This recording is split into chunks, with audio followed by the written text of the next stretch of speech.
If you love has real-life drama, shocking confessions, and betrayal stories, then hit subscribe and turn on notifications. Michael Turner was 36, a broad-shouldered man with sharp features, neatly trimmed dark hair, and the quiet confidence of someone who had built his own success.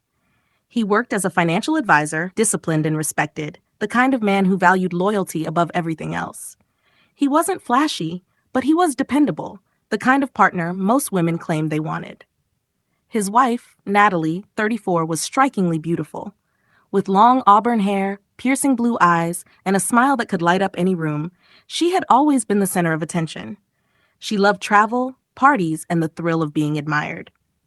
Michael admired her energy, but over time, he realized her hunger for excitement often outweighed her commitment to their marriage. One evening, while Michael was finishing up some client reports in his home office, his phone buzzed. It was a text from Natalie. He opened it casually, then froze. "I'm going on a trip with my ex. Hope you're fine." Michael stared at the screen. His chest tightened, but he didn't explode, didn't call her, didn't even reply with the anger she probably expected. Instead, he typed a single word back, "Okay." That was the moment Michael decided, if Natalie wanted to play games, she would soon realize he was far better at them. The next morning, while she packed her suitcase with the excitement of a teenager sneaking off to a forbidden party, Michael acted normal. He kissed her cheek, wished her a fun trip, and even helped load her luggage into the Uber waiting outside. Natalie smirked, mistaking his calmness for weakness. But behind the scenes, Michael moved fast. He called his lawyer, instructed his financial team, and began pulling strings Natalie never even knew existed.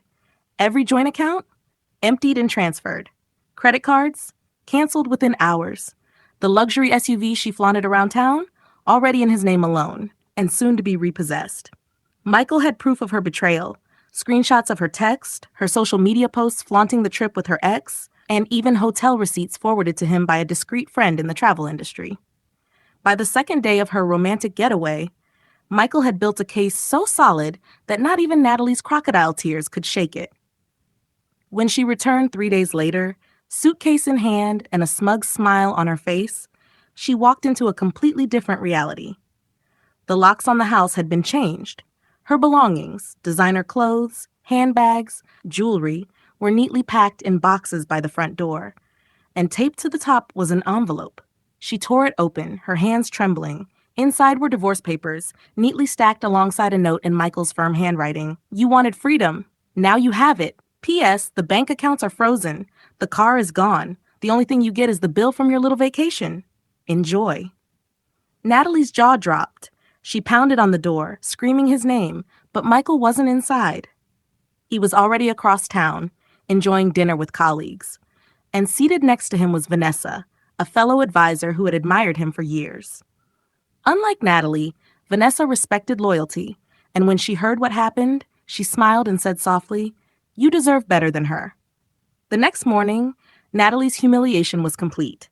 Michael's lawyer had already filed for divorce, attaching the evidence of her trip with her ex. Her friends, many of whom secretly liked Michael more than her, whispered behind her back. The woman who thought she held all the power was suddenly left with nothing. Michael, on the other hand, walked away freer, stronger, and with his dignity intact. He hadn't screamed, begged, or fought. He had simply played her game and won. For more unbelievable stories like this, don't forget to subscribe.